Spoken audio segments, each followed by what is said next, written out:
Hello ladies, welcome to yet another edition of Satyn Power Women, where we constantly bring you insights from ladies who've achieved tremendously in their chosen field of work.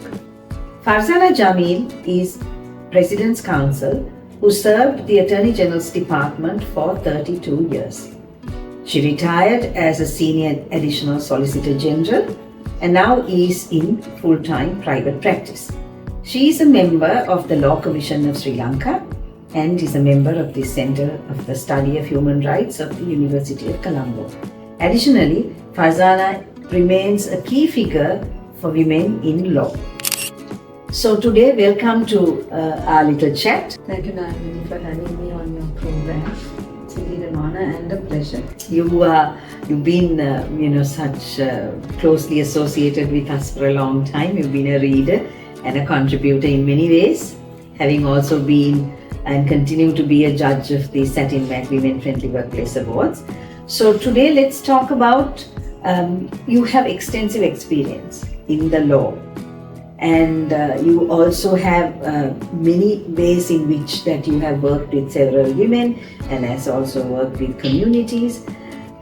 Let's start with what advice you can give to women facing complex issues today. Before we go to women, some of the things that I also would like to talk about is law as a career for women, which has really attracted the attention of many young women. But before that, let's talk about how would you see in your career the things that you have seen from when you started to where you are now? Some of the insights that you can share which would be empowering for women. So when you say career in law can be either in the courtroom or in the boardroom. If you are a boardroom lawyer, the dynamic is very different. It's more structured, it's more predictable, it's more manageable in terms of time, and it's easier to navigate. If you are a courtroom lawyer, the dynamic is completely different. It's very volatile, evolves from day to day. It is unpredictable at most, and the work never ends. So, in terms of advice, I don't prefer to give advice, but I can say that if you want to be a courtroom lawyer, then preparation is key. And preparation means you have to do your prep to the exclusion of almost everything else, and that is why we are taught that the law is a jealous mistress. She never lets you do anything else. And that is true, because litigation by its very nature is very dynamic. You never know what the other side can come up with. So there is nothing called being over-prepared. Any amount of preparation is usually going to hold you in good stead. But I think as a woman, because the courtroom is yet very largely male-dominated in terms of judge and in terms of the counsel or your opponents on the other side, we women in litigation are yet the minority. And the only way I believe to be accepted on equal terms is to prepare and know the other person's case better than they know their own.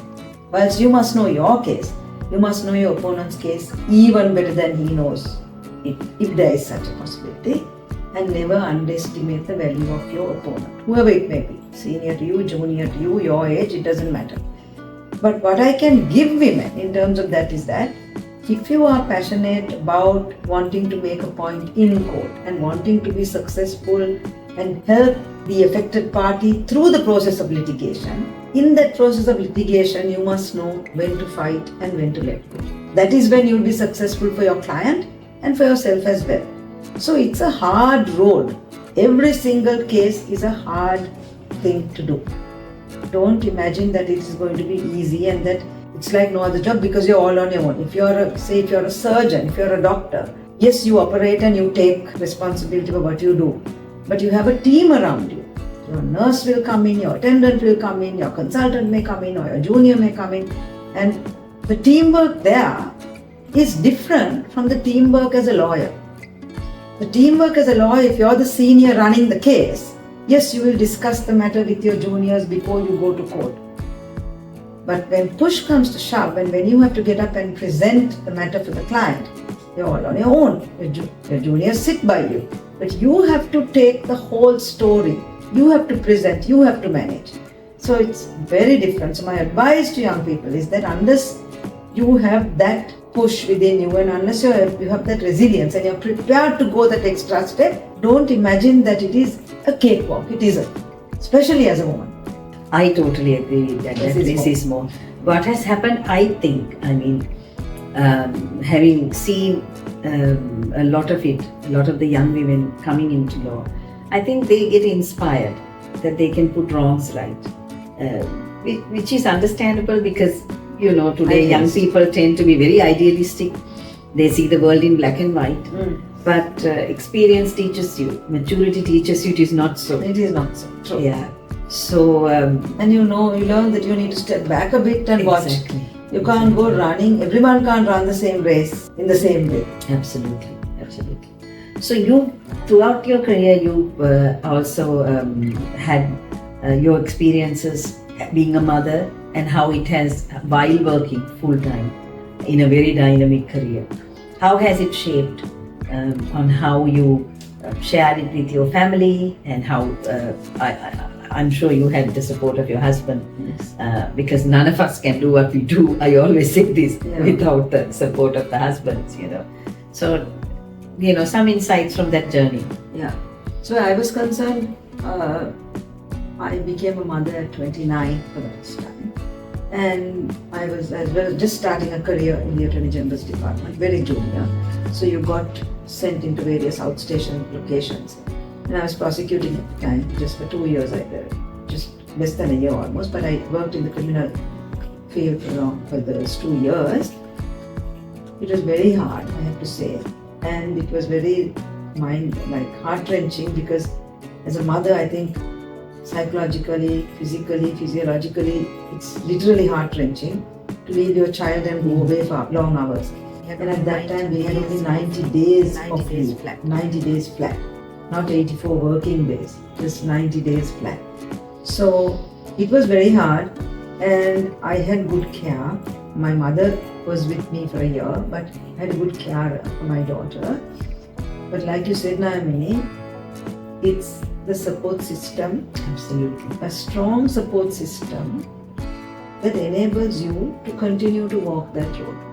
You cannot do it alone and it is full teamwork. Everybody else has to hold everything for you while you go forward with your work if you want to keep your career going at that time. Otherwise, all of us, I would have been a victim of the motherhood penalty. The World Economic Forum calls it the motherhood penalty. Yes. And that's the penalty you pay for being a mother, the physical penalty you pay. So, I always had the help of a very good support system. I did have guilty mother syndrome. But I used to come back and imagine that my child may not bond with me. My child was like 3 months to 2 years. But my husband, he had a strange response to that. What he said was, children only get bigger, they don't get smaller. And do you actually remember who showered you when you were 2 years old? Or who bathed you or fed you when you were 3 years old? And then it dawned upon me, yes, I do not remember that. And in any event, the fact is, in the generation that I grew up, 60 odd years ago, we had 4 in the family. My mother had 3 carers for the first 3 children and she looked after the youngest. So it was not like as if I was cared for by my mother full time and that led to a breakdown in my relationship with her. None of that happened. So this physically being present for the infant child is necessary at the relevant time, but it need not be there throughout the day. I personally don't think it's necessary. I may be wrong from somebody else's scientific point of view, but I don't see the connection. No, I agree because I remember reading about quality time versus quantity time. Yes. Just because you are around in the house doesn't mean that you're interacting or spending quality time with the child. And whereas you can be going to work, coming back, and still when you come back, you spend that particular amount of time in, and you treasure that time. You treasure that. You wait for that. Yeah. And during that time, you want to make the best of it with your child. Absolutely. Because my observation has been from a lay point of view that women who did full-time motherhood careers, motherhood is a career by itself. I'm not belittling it at all. Those people were frustrated, often frustrated, because as much as you can romanticize 100% mother care as being the most noble profession on earth. Yes. My experience amongst my relatives, my friends, people who at least got a basic degree or done some kind of vocational training, they feel utterly deprived of an outside life. And when you, as a 30-year-old or a 35-year-old or even a 25-year-old, are constantly with a 10-month-old or a 2-year-old, the lack of mental stimulation can really drive you down.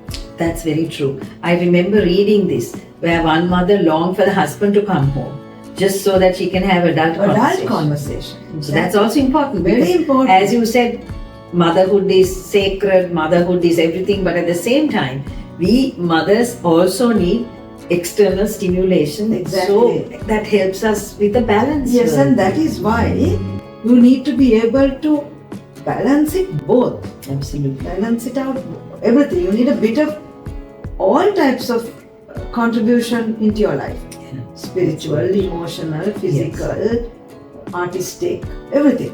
That's very true. You can't. You've got to have a whole, Otherwise, system.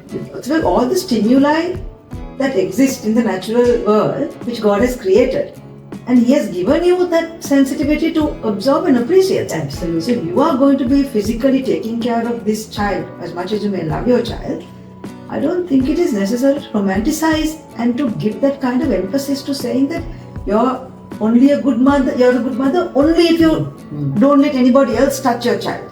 Exactly.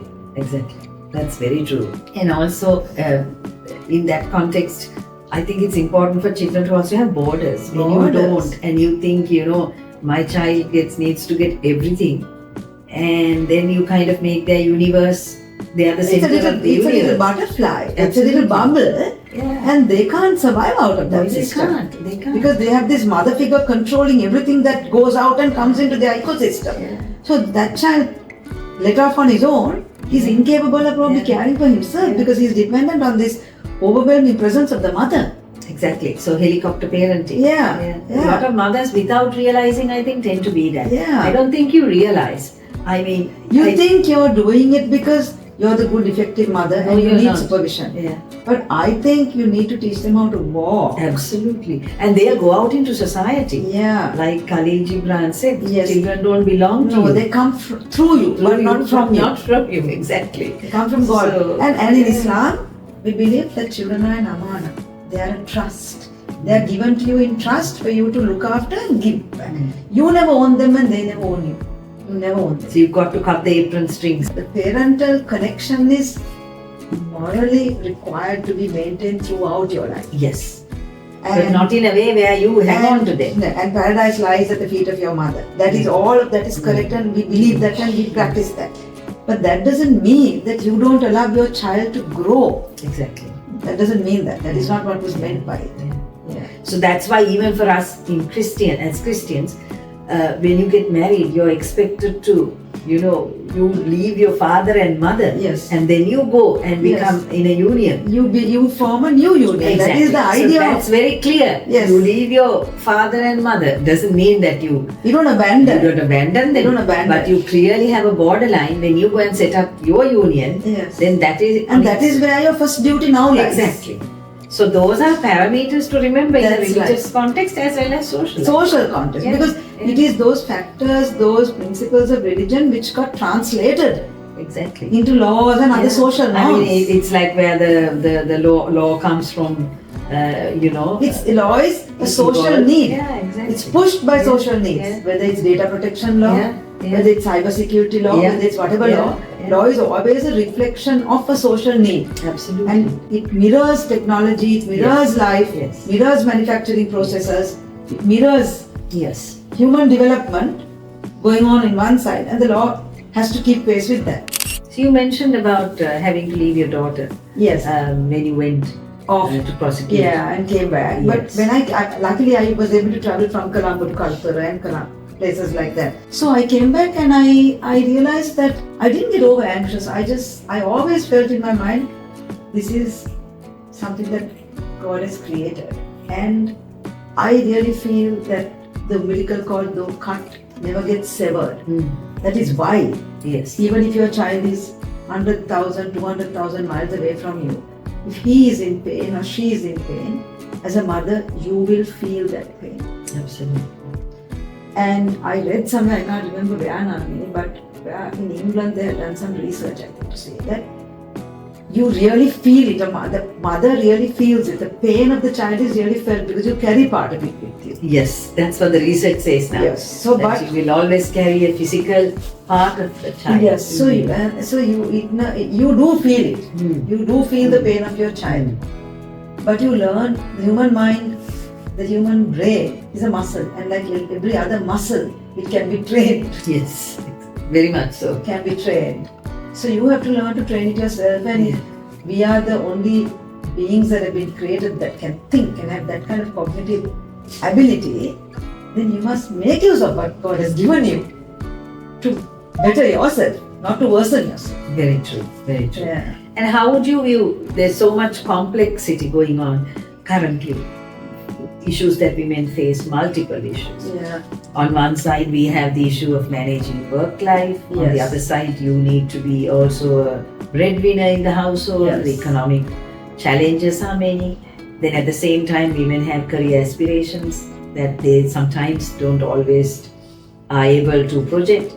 In today's context, how would you, what simple advice? I say simple because sometimes the advice we give tends to be very complex. Yeah. Simple advice is, first of all, be authentic, be your authentic self, and secondly, work within the natural talent and the boundaries that have been given to you.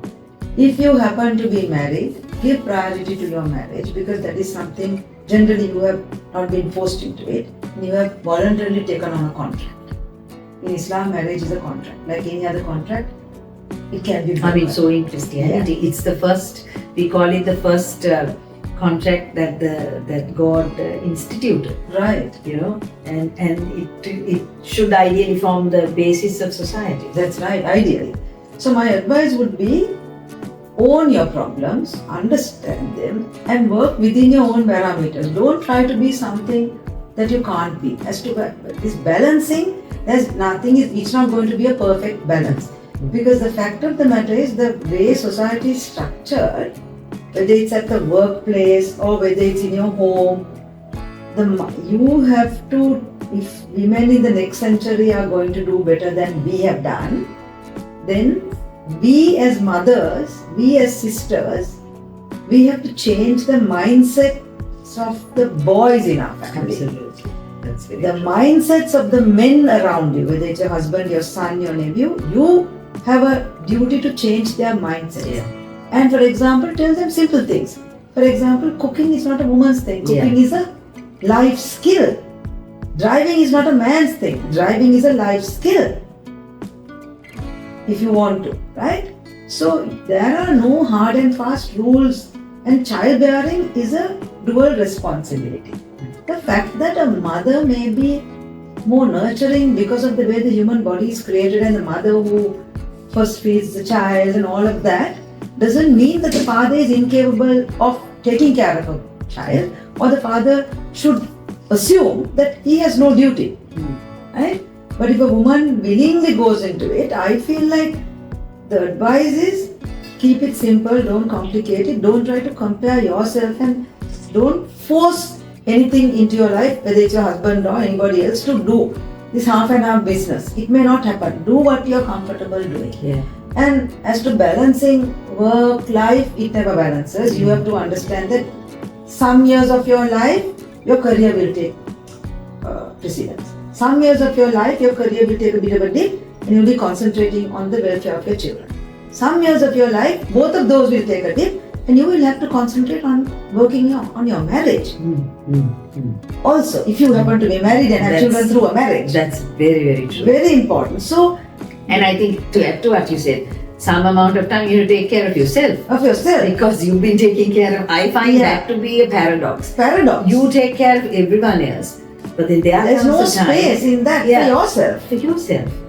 That little hour you may spend in the salon, or that little time you may spend reading, or for yourself. That's the time. Yeah. Because what a woman does for her welfare, where she feels self-worth, Absolutely. results in a better wife, Definitely. a better mother, Definitely. a better carer, a better sister, because you don't feel deprived.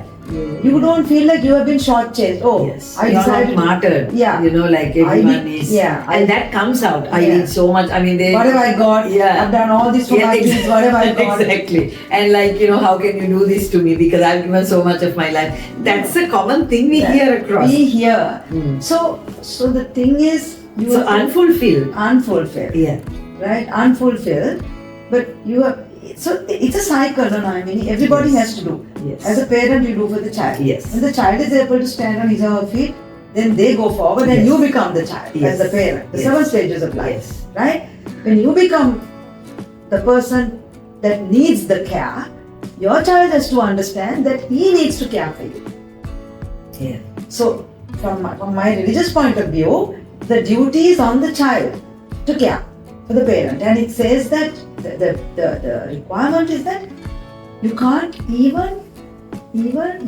even say a strong I can't do that, because your mother didn't do it to you when you were being cared for. You might have been told, she might have asked you to do various things, and you might have repeatedly done the same thing or repeatedly asked the same question. So when he turns around and she's 80 years old and you think that this is dementic kind of re-questioning, you have to quickly check yourself by saying, okay, so when I was 2 and she was telling me to do this, isn't this what I was doing repeatedly? Yeah. So it's very hard It is. to internalize that Yeah. because of the complex structure, social structure that we live in. And I believe this, this whole thing about balancing, there is no balance that you can find. It will never balance out. Men never get asked about, oh, how do you balance yeah. They never get asked. I don't. Because they don't have to. It's like if the husband is going out someplace, he just has to tell, look, I'm not there for dinner. But if the wife has to go, she has to make sure people at home have food to eat. Yeah. So that is also because this whole social structure has been created by us, maintained by us, nurtured by us, admired by us, idolized by us. Yeah. And that's because we also contribute to, we ourselves say, oh, if you're a good mother, you wouldn't be doing that. Yes, if you're a good wife, you wouldn't be doing that. But where have we heard people saying, oh, if you're a good husband, you wouldn't be doing that. Or if you're a good husband, you would be doing this. There are no good requirements for them to comply with. True. You're supposed to, oh, for the sake of the family, you do X, Y, and Z. Yeah. But the men never get asked, oh, for the sake of your family, what are you doing? Never get asked. So we ourselves are to blame for that.